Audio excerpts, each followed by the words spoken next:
Today I am going to be talking about different hair textures and cutting different hair textures, as well as just kind of some do's and don'ts.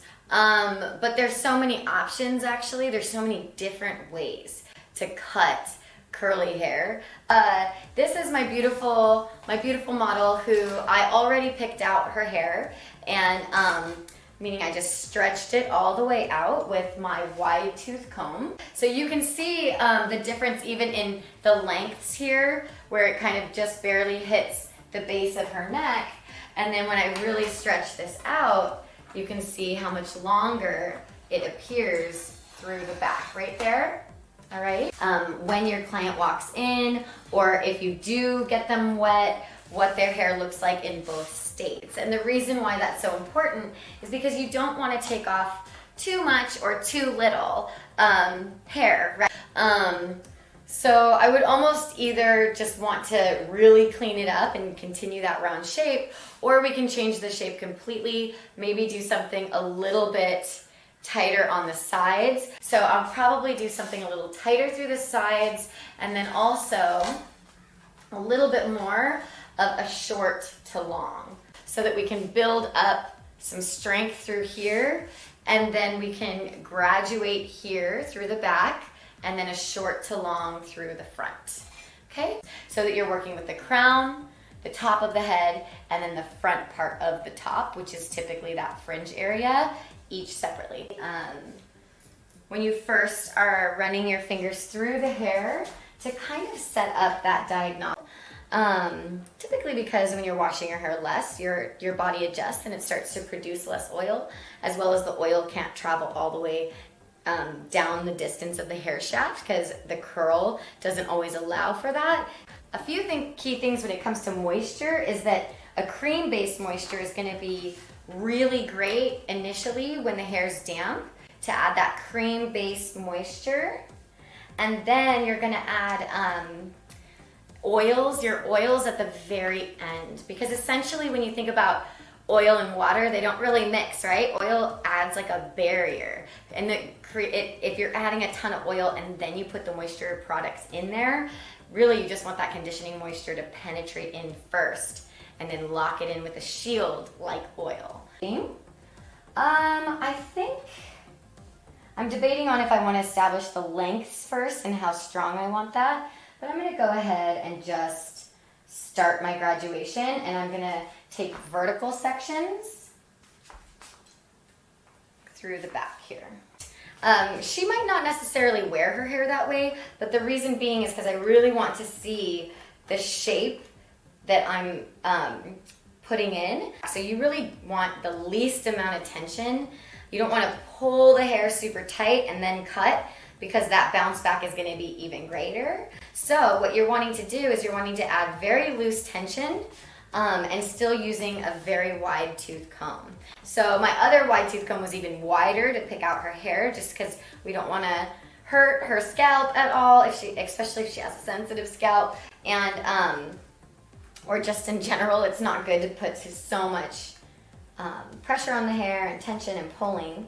And if I want to see that graduation just really tuck into the neck, there's no wrong moment to address something where you're kind of building out a square, just kind of like rounding off the edges, because I want it to be square enough to be like a bold statement haircut.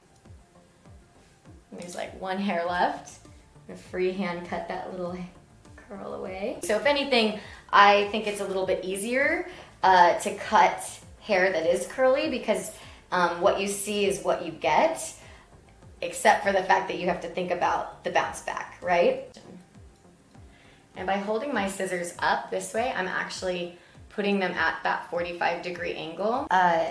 It's like, if you feel tension, stop, let go, and you can kind of honestly, even with your fingers, those tangles will come straight out. So you don't have to like rip through the hair. You want to really be careful to keep that curl pattern intact and not to break any of their hair. Okay, so I'm going to take a very loose approach here, bounce the hair all the way up, and I'm going to open and close my shear to encourage each individual curl. So I'm going to isolate a curl and slide cut and then establish the length. And it's great for as their hair grows out too, when you kind of encourage each one of their curls. It's really, really nice for as their hair grows and just gets curlier and curlier. The curls love it because you're able to really loosen up their curl and open up their curl. So you're analyzing the situation as you're cutting through. Stop, analyze, you know, so that you can get the most from each individual curl. And sometimes when you're using that technique, because you're not doing a really blunt cut, there are going to be just little things to dust up. So you want to make sure and really pull it out and comb it a couple different ways so that you don't go in and correct something that doesn't actually need corrected, you know? And when you're going shorter than what you want, you don't want to cut the majority of the hair there. You want to cut the majority of the hair at the lengths of what you want, right? Cool. You can always check the negative effect of how the hair looks in your hands before it falls away. If they have a really thick density, meaning lots of hair per square inch on their head,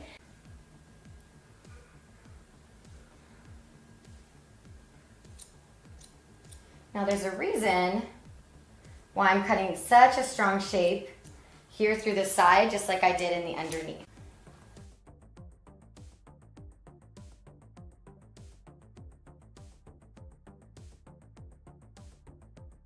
If a section is just a little too big, even if it's a little sliver of hair, just divide it in two.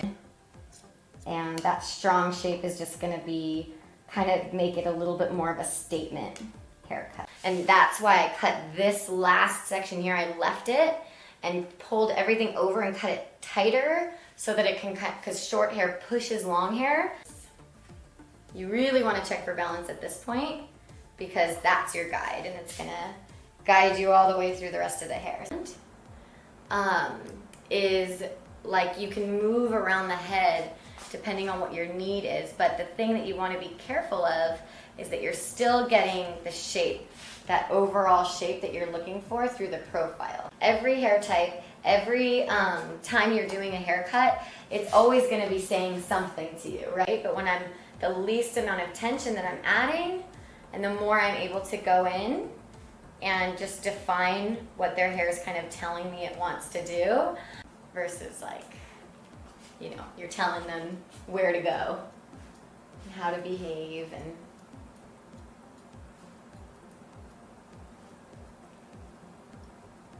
I don't know, I just really like a strong shape curly hair. And it's a NutriCurl system, so incredible moisture. So moisture, moisture, moisture for your shampoo, your conditioner, and then your curl cream. But you can see this is already looking really cute as I'm kind of getting her curls to bounce back a little bit more. So like a nice clarifying shampoo once a month. You can ask them the last time that they did a clarifying shampoo and then do that. So if it's a compromised integrity and it's a little more porous, they're gonna use something else, and then as it gets healthier, they're gonna have to change their product usage to see the maximum result within their curls. All right, so I'm gonna start applying some cream-based curl enhancing products.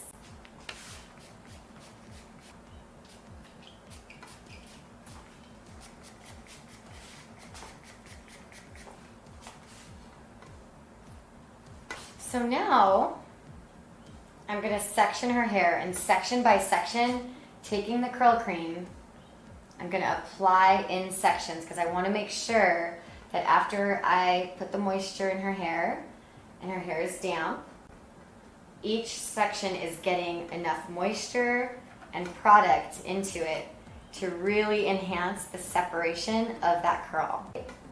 Lots of product in my hand, but I'm controlling the amount of product that goes into each section so that I can move to the next section and still have just the same amount of product for each section of hair. You almost like, it's okay if it's a little bit white with product, you know, like you can see the cream in there because the hair will absorb it. So if it has a little bit of that product, like almost like a little bit white, as you're working it in and as you're combing it in, the hair is going to absorb it. So I just wouldn't skimp on it, because when the hair is a little too dry, then you're gonna get a little bit of just too much frizz. You want it to have less frizz and more of its beautiful curl pattern. Using my fingers to define it more, and you can alternate the way the curls are to get a really natural curl flow, or you can listen to the curl itself. All right, and obviously if this is your client, you might add like a little clip or something, or you could even add like a little bit of cotton. But yeah, so I let her sit overnight, which was great because I got to let her hair dry 100% in its natural state, in what I had set it in. All right, otherwise, if you're gonna leave it a little bit damp, you really need to make sure and let your client know not to touch it too much, or if you're gonna put them under a hooded dryer, and then you can get it to be dried that way. So notice I'm using mostly my fingers, and then here I'm just using a tail comb to kind of stretch and lift up the root area, and I'm using the tips of my fingers really just to separate out each curl individually as I see fit. Now I'm finally using some oil. So that whole time I had no oil in the hair, but now the oil is gonna lock in all of that moisture and keep everything else away from that beautiful hair. So finally I use my oil, I take my end shot, and I mess with her hair a little bit more.